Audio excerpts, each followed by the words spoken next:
좋아했던 책 중에 하나가 삼국지였습니다. 여기 다 삼국지는 한 번 정도는 다 읽어 보셨죠? 어렸을 때 뭐 초등학교 때부터 뭐 여러 번 읽고, 그리고 어른이 되어서도 생각나는 대로 종종 심심하면 가끔씩 한 번씩 읽는 게 삼국지입니다. 너무 이 사람들의 그런 전쟁과 그리고 그런 싸움하는 그런 모습들, 그리고 지략들, 그리고 정치적 여러 정황들, 그런 것들이 진짜 흥미진진하게 진행돼 가고 있습니다. 그 삼국지를 보면서 한 가지 들었던 생각이, 전 수많은 전쟁을 하는데 결국은 궁극적으로 전쟁을 하는 책인데 어떻게 하면 이 전쟁에서 이길 수 있을까? 어떻게 하면 전쟁에서 승리할 수 있을까에 대해서 생각을 어느 날 좀 해보게 되었습니다. 그 중에 가장 먼저 생각이 들었던 것이 바로 사람입니다. 결국은 사람이지 않을까? 결국은 재능 있는, 싸움을 잘한다거나 지략이 있다거나 그런 재능과, 그리고 훈련을 통해서 그런 재능을 갈고 닦아 나가는 것. 예를 들면 일반 사병들이 아무리 많아도 관우나 장비 한 사람을 이기지 못하지 않습니까? 일당백, 혼자서 수많은 적들을 물리칩니다. 또 하나 들었던 그 이유가 도구입니다. 바로 어떤 무기를 쓰느냐 이죠. 성을 방어하기 위해서는, 공격을 방어하기 위해서는 굉장히 좋은 성이 필요합니다. 쉽게 공격을 할 수 없는 아주 좋은 두터운 성벽을 가지고, 그리고 오히려 방어하기 좋은 형태를 가진 성이 굉장히 좋죠. 그리고 그 어떤 무기, 예를 들면 아무리 칼을 잘 쓰는 사람도 총 가진 사람을 이기기는 어렵습니다. 보병이 말탄 사람을 이기기는 어렵습니다. 어떤 무기를 쓰느냐, 이런 것도 굉장히 전쟁에서 중요한 이유입니다. 또 하나는 방법입니다. 어떻게 이기느냐, 어떤 전략과 어떤 방식으로. 예를 들면 삼국지에서 가장 싸움을 잘하는 사람은 여포입니다. 여포가 관우 장비보다 더 싸움을 잘한다고 일반적으로 그렇게 이야기를 합니다. 근데 여포는 삼국지에서 주인공이 아니라 그냥 들러리, 어느 정도 막 한때 잘 나가다가 조용히 죽고 사라지는 그런 들러리로 사라져 갑니다. 왜 그럴까? 바로 여포가 싸움은 잘했지만 지략이 없었던 것이죠. 다른 수많은 지략가들이 파놓은 함정과 그들의 전략에 빠져서 결국은 죽임을 당하는 그런 모습을 볼 수 있습니다. 제갈공명은 우리가 굉장히 잘 아는데, 실제로 무력으로 칼 들고 싸우는 건 잘 못할지 몰라도 워낙 탁월한 지략으로 전쟁 때마다 승리하는 것을 볼 수 있습니다. 그런 지략이 굉장히 또 중요합니다. 우리가 삼국지를 사랑하는 이유는 우리의 살아가는 모든, 어떻게 보면 지금의 우리의 삶의 형태, 사람이 살아가는 모든 삶이 어떻게 보면 또 하나의 전쟁일 수 있기 때문입니다. 많은 사람들이 삼국지에서 지혜를 얻고 어떻게 하면 이길 수 있을까? 그런 지혜를 얻습니다. 그러면 우리가 그리스도인인데 그리스도인으로서 이 땅을 살아가면서 이 세상의 공격으로부터, 핍박으로부터 사탄이 우리 그리스도인을 무너뜨리려고 하는 그런 유혹과 그런 핍박으로부터 어떻게 우리를 지키고 우리가 이 세상을 이길 수 있을까, 사탄을 이길 수 있을까, 그런 게 굉장히 중요합니다. 여러분들이 그리스도인으로서 쓸 수 있는 승리의 비법은 과연 무엇입니까? 오늘 우리가 읽은 이 요한계시록은 그 예수님 돌아가신 후 얼마 되지 않아서 쓰여진 책입니다. 세례 요한이 아니라 사도 요한이 쓴 책이죠. 예수님의 그 마지막까지 살아 있었던 사도 요한이 노년에 하나님의 계시를 받고 보고 하면서 쓴 책입니다.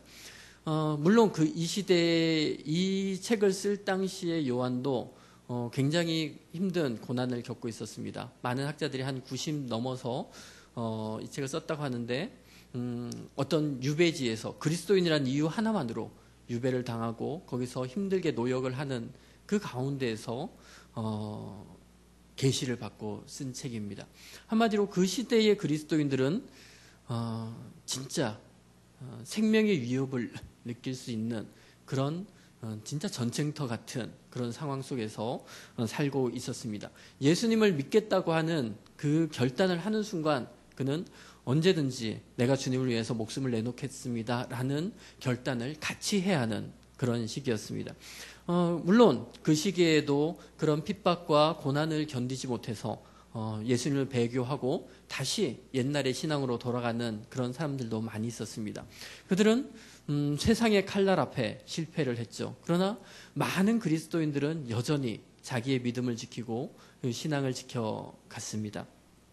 그러면 이들의 그 믿음을 지키게 한 그 믿음의 방법, 그 신앙의 방법은 과연 무엇일까요? 그리스도인들이 군대를 만들어서 무기를 잡고 그렇게 전쟁을 했을까?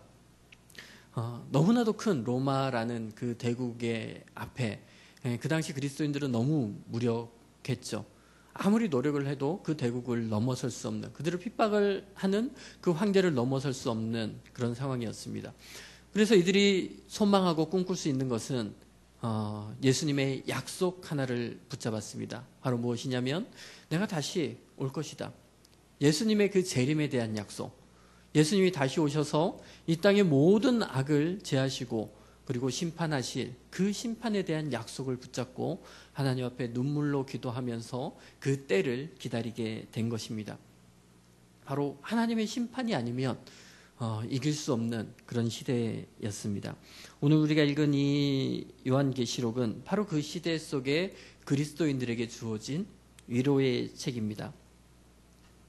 5장 1절을 보면 내가 보매 보좌에 앉으신 이의 오른손에 두루마리가 있으니 안팎으로 썩고 7인으로 봉하였더라. 보좌에 앉으신 이는 하나님 아버지, 성부 하나님을 뜻합니다. 그분이 오른손에 두루마리가 있는데 이 오른손은 권능과 권세, 힘, 능력을 상징합니다. 한마디로 능력의 손으로 두루마리를 붙잡고 있습니다. 이 두루마리는 말씀, 하나님의 말씀을 기록한 성경을 의미하죠. 하나님의 성경이 두루마리에 기록되어 있습니다. 그리고 안팎으로 빽빽하게 기록이 되어 있습니다. 그런데 문제는 이 두루마리가 성경 말씀이, 하나님 말씀이 7인으로 봉하여졌다는 것입니다. 봉인을 하는 것을 아십니까? 우리 시대 같으면 편지를 쓰고 뚜껑을 풀로 닫고 풀로 잘 붙여서 거기에 인장을 찍습니다. 그러면 누가 허락되지 않는 사람이 그것을 뜯어봤는지 안 뜯어봤는지를 알게 됩니다. 옛날 같으면 두루마리로 양피지나 이런 걸 두루마리로 만들었습니다. 두루마리를 만든 다음에 그 끝부분을 그 점토판이나 아니면 납이나 그런 금속류로 녹여서 금속류를 이렇게 떨어뜨립니다. 그리고 그 떨어진 그 자리에 왕의 직인을 찍는 것이죠. 그리고 그 서신을 왕이 왕의 사자들한테 전달을 해서 그 서신을 받는 사람에게 전달을 하는 것입니다. 이 봉인은 사실은 막 요즘 금고처럼 뭐 특수한 열쇠가 있어야 된다든지 비밀번호를 알아야 된다든지 그런 것은 아닙니다. 오히려 누구나 쉽게 그 봉인을 뜯을 수는 있습니다. 찢어볼 수 있는 것이죠. 그런데 아무나 그 봉인을 뜯어볼 수 있는 건 아닙니다. 왜냐하면 왕의 명령에 합당한 자가 그 봉인을 뜯어볼 수 있는 것이죠. 이 봉인이 7봉인으로 되었다는 것은 아무나 뜯어볼 수 없는 것입니다. 말씀이 봉인이 되어 있습니다. 이 말씀이 봉인되었다. 죄송합니다. 지금 목 상태가 안 좋아서 기침이 좀 나오는데 이 말씀은 우리가 성경을 많이 읽지만 단순히 성경 지식만 의미하는 것은 아닙니다. 하나님은 어떤 분이시고 뭐 예수님이 어떤 분이시고 우리가 어떻게 살고 이런 지식이 아니라 사실은 하나님의 말씀은 하나님의 역사입니다. 하나님이 실제로 말씀을 통해서 일하시고 임재하시고 하나님의 뜻을 펼쳐가십니다. 태초에 하나님이 천지를 창조하실 때에 말씀으로 창조하셨죠. 그리고 그 이후에 수많은 역사들이 하나님의 말씀으로 그렇게 역사하셨습니다. 이 말씀을 주어질 때 선지자들이 하나님의 말씀을 받고 그 말씀을 선포할 때 그것은 단순히 지식을 선포하는 것이 아니라 그 선포된 말씀이 실제로 변화를 가져오고 사람들을 바꾸고 역사를 만들어 온 것입니다. 이 두루마리는 바로 그러한 책이었죠. 바로 하나님의 재앙의 책이라고 볼 수 있습니다. 근데 이 재앙은 단순히 사람들을 힘들게 하는 재앙이 아니라 세상 사람들에겐 재앙일지 몰라도 우리 그리스도인에게는 약속의 은혜입니다. 하나님의 재앙이 이 땅에 임할 때 세상은 악은 심판받는 것이고 하나님을 믿는 자는 구원을 얻게 됩니다. 바로 그 책이 하나님의 약속과 구원의 말씀의 책이 이 두루마리라고 볼 수 있습니다. 그런데 이 말씀이 펼쳐지지 아니하고 봉인되어서 묶여 있는 것입니다. 그리스도인으로서 어떤 마음이 들겠습니까? 하나님의 말씀은 역사 속에서 펼쳐지고 실제로 일어나야 되는데 고난당하는 그리스도인의 유일한 희망은 하나님의 역사로 이 땅을 심판하는 것인데 그 말씀은 묶여 있고 성도들은 여전히 고난당하고 죽임당하고 그렇게 고통 속에 있습니다. 2절에 보면 힘 있는 천사가 큰 소리로 외칩니다. 누가 그 두루마리를 펴며 그인을 떼기에 합당하냐. 이 봉인을 떼는 것은 떼기에 합당한 자가 그 봉인을 뗄 수 있습니다. 아무나 떼는 것이 아니라. 그런데 누가 이것을 떼기에 합당하냐. 사도 요한이 그 음성을 듣고 귀담아 듣습니다. 누가 합당할까? 누가 하나님의 역사를 이루어갈 것인가? 그런데 3절에 보면 하늘 위나 땅 위에나 땅 아래 능히 그 두루마리를 펴거나 보거나 할 자가 없더라. 그런데 세상 천지에 아무리 뒤져봐도 그 봉인을 뗄 자가 없다는 것입니다. 그 이야기를 들은 그것을 본 사도 요한은 4절에 보면 아무도 그렇게 보이지 않기로 그 4절 뒷부분에 보면 내가 크게 울었더니 대성통곡을 하게 됩니다. 왜 그럴까요? 이 땅은 악이 횡행하고 그리스도인은 고난을 당하고 그 악이 진리를 이기고 성도들은 무기력하게 죽임을 당하고 그렇게 있는 이 시대 속에서 하나님의 역사, 하나님의 말씀은 이루어지지 아니하고 하나님은 조롱당하고 그리스도인들은 핍박당하는 그 시대 속에 눈물을 흘리는 것입니다. 팔복에 보면 애통하는 자가 복이 있다고 되어 있습니다. 왜 애통하는 자가 복이 있겠습니까? 그 애통하는 자는 하나님의 역사를 소망하는 자고 하나님의 나라가 임하기를 꿈꾸는 자입니다. 아무런 소망도 없고 아무런 꿈도 없는 자는 애통할 힘도 마음도 없는 것이죠. 하나님 오시옵소서, 이 땅의 역사에 주시옵소서라고 생각하는 자가 이 땅을 바라보며 애통해 하는 것입니다. 우리 시대를 보십시오. 우리는 예수님을 믿는다는 것 때문에 감옥에 간다거나 죽임을 당하는 자는 없습니다. 하지만 그렇기 때문에 오히려 너무나도 그리스도인이 되는 것이 쉽고 너무나도 믿음이 쉽고 너무나도 쉽게 세상과 타협하고 세상의 방식대로 살고 그냥 쉽게 교회를 떠납니다. 그 속에서 이 세상은 그리스도인들을 조롱하고 하나님을 조롱합니다. 예수님을 믿는 것은 무지한 것이고 바보 같은 짓이 되었습니다. 어디 가서 내가 그리스도인이라고 이야기하기도 부끄럽고 어렵습니다. 그 속에서 많은 그리스도인들이 세상과 타협을 합니다. 주일날 이렇게 모일 때는 거룩한 하나님의 백성이 되지만 주중에는 그리스도인이라는 것을 꽁꽁 감추고 세상 사람들이 살아가는 방식과 똑같은 방식으로 그렇게 말하고 생활하고 그렇게 살아갑니다. 어떻게 그리스도인으로 세상을 이길 것인가에 대한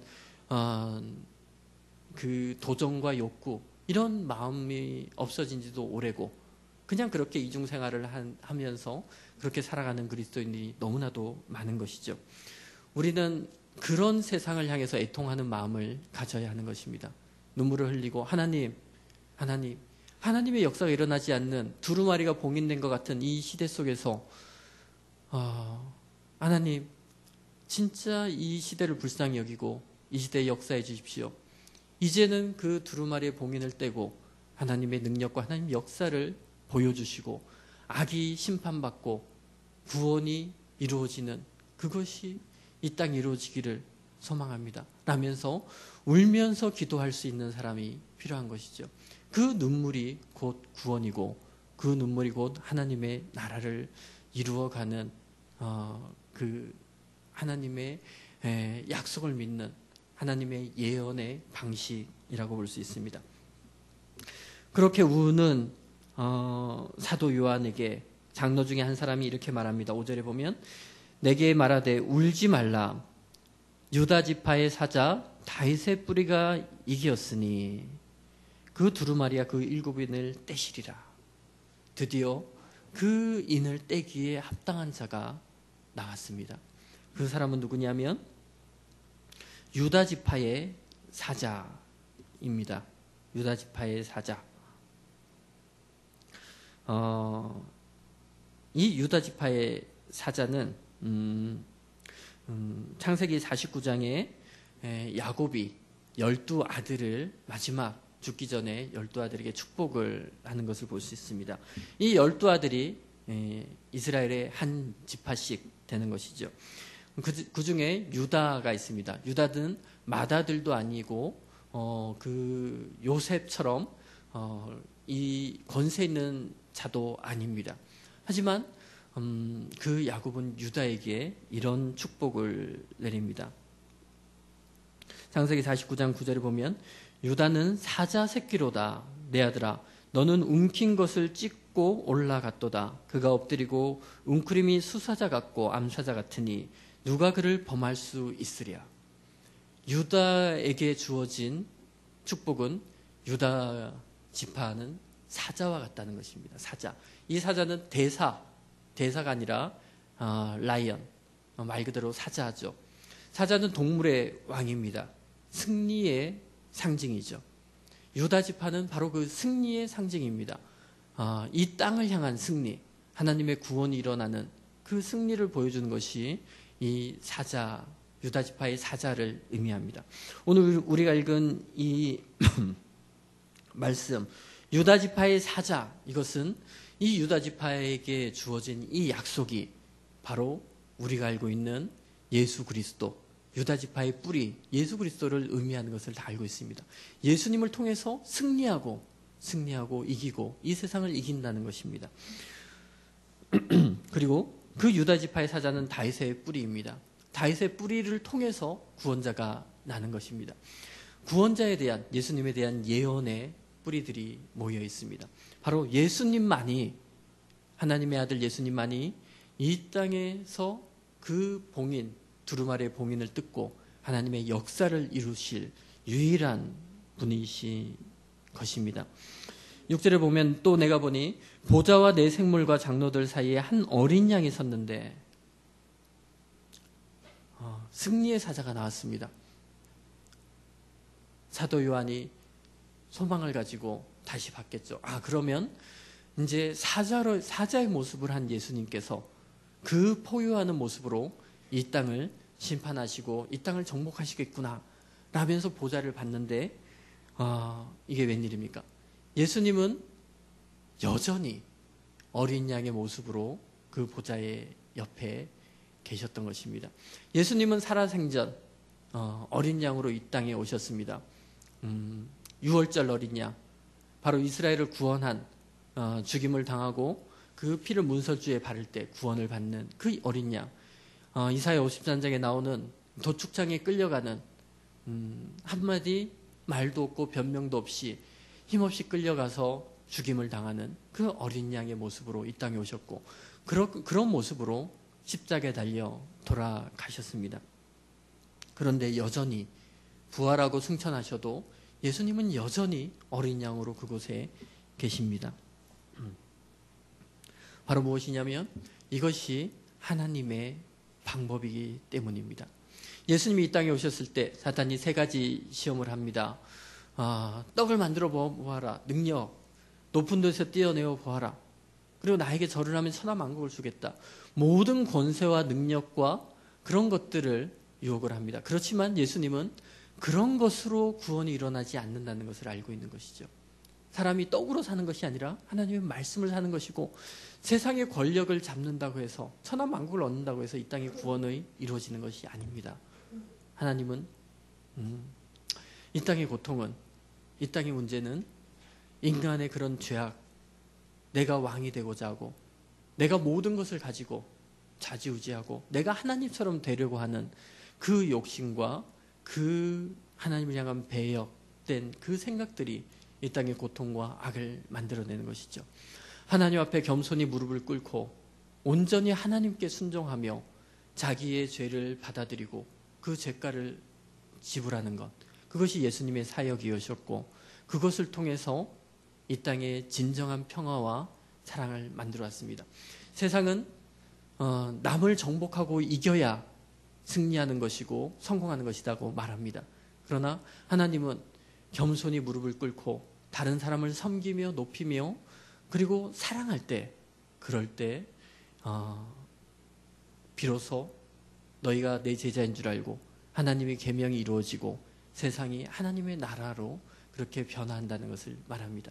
세상은 전쟁을 원하지만 하나님의 나라는 평화를 이야기합니다.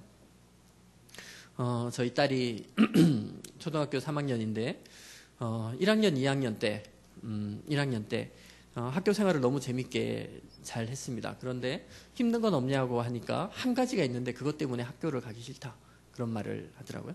이게 뭐냐 했더니 수학이 너무 어렵다는 것입니다. 수학. 아니, 초등학교 수학이 어려워봤자 그거는 공부를 안 해도 저절로 알 수 있는 게 초등학교 수학 아닙니까? 근데 수학이 너무 어렵다는 거예요. 그래서 이제 초등학교 수학을 봤는데 이게 초등학교 1학년이 하기에는 설명이 너무 많고 너무 복잡하고 그런 걸 봤습니다. 아니, 물론 그것에 대한 이유는 이해가 됩니다. 단순히 암기하는 수학이 아니라 진짜 수학의 원리를 이해하고 해보자. 그런데 그 원리를 이해하는 것조차 초등학교 1학년은 그런 국어 실력, 그런 이해 능력, 언어 능력 자체가 안 되는데 그런 어려운 말로 수학을 설명하고 있으니 굉장히 어려운 것이죠. 우리나라 그 수학에서 이제 수포자라는 말이 있습니다. 수학 포기자라는 뜻인데 옛날에는 한 고등학교 막 이렇게 그때 가야 이제 수학 포기자가 좀 나오고 했는데 요즘은 초등학교 한 5, 6학년쯤 되면 수학 포기자가 나온다는 것입니다. 수학을 아예 자기 인생에서 수학을 지워버리는 것입니다. 이것은 어차피 내가 해도 모르는 거, 그냥 수학 시간엔 그냥 졸고 그냥 딴짓하다가 그냥 견디는 것이죠. 수학 시간을. 그리고 흘러가면 그리고 시험은 대충 찍기 하고 그러면서 수학에 대한 반성들이 수학 교육에 대한 반성들이 있었습니다. 그래서 언론에서도 한국교회 수학이 너무 아이들한테 어렵고 내용도 많고 특히 문제가 너무 어렵게 나온다. 그래서 아이들이 수학에 대해서 수학만 생각하면 힘들고 마음이 우울해지고 그리고 아무리 노력해도 안 되는 그 수학 때문에 분노가 쌓이고 그런 불행한 학창시설을 보내는 아이들 때문에 막 그런 특집이 나오는데, 그런 특집에 이제 인터넷 기사에 보면 댓글이 이렇게 달립니다. 막 거기 사람들이 쓰는 것이죠. 주로 학부모들은 맞다, 내가 봐도 모르겠더라, 뭐 이런 공감글이 상당히 있지만 또 상당수의 글은 이런 글이 있습니다. 아니, 그러면 뭘 가르치냐? 어렵게 가르쳐야 거기도 뛰어난 사람이 나오고, 그리고 뛰어난 사람이 나와야 한국의 과학기술도 발전하고 우리나라가 인류 국가가 되는 게 아니냐. 쉽게만 가르치면 누가 무슨 인재가 천재가 나오겠냐, 뭐 그런 것이죠. 그리고 또 하나가 수학이 쉬우면 변별력이 없다는 것입니다. 시험을 쳐서 잘하는 아이와 못하는 아이를 구분해야 되는데 쉬우면 다 잘하면 이게 문제다. 잘하는 사람은 잘하는 대가를 마땅한 거기에 대가를 받고, 못하는 아이는 마땅히 못하는 취급을 당해야 된다고 보는 것입니다. 그래야 중학교, 고등학교, 대학교 갈 때 제대로 된 내신 성적이 나오고 대학을 갈 때 뛰어난 아이들이 좋은 대학에 갈 수 있다는 것이죠. 한마디로 서열을 만들어내야지만이 좋은 교육이라는 것입니다. 이 서열은 승리자가 있는 상위 몇 퍼센트는 승리자지만 나머지 상당수는 다 실패자입니다. 한마디로 다 성공하는 것은 이 땅에 없다는 것입니다. 소수의 승리자가 있으면 다수는 실패자가 돼야 이 세상이 굴러가고, 세상이 원래 그런 거 아니냐, 약육강식, 적자생존, 진화론에 따르면 그런 세상이 아니냐, 그렇게 말을 합니다. 그런 댓글에 공감하는 사람들이 굉장히 많습니다. 저는 이것이 세상의 질서라고 생각을 합니다. 모든 사람이 행복한 것을 용납하지 않습니다. 우리 그리스도인은 누굽니까? 높은 자리에 앉기 위해서 노력하는 자가 아닙니다. 예수님의 제자들이 내가 예수님 양옆에 앉겠다 하면서 막 싸웠지 않습니까? 그때 예수님께서 그들을 책망하시면서 높아지려고 하는 자는 낮아지고 오히려 낮아지는 자가 높아질 것이다. 많이 가지려고 하면 뺏기는 자가 있게 되지만 서로 섬기면서 나눠주고 하면 모든 사람이 풍성해지는 것입니다. 모든 사람이 섬기면 모든 사람이 행복하지만 모든 사람이 뺏기 시작하면 모든 사람이 불행해지는 것이 이 세상의 질서입니다. 하나님 나라의 질서죠.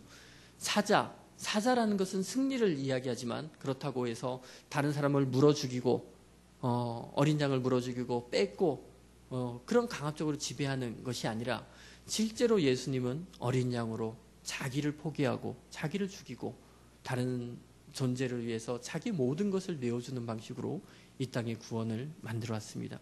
우리는 예수 그리스도의 제자입니다. 예수 그리스도를 따르는 사람이고 예수 그리스도의 그 길을 가는 사람입니다.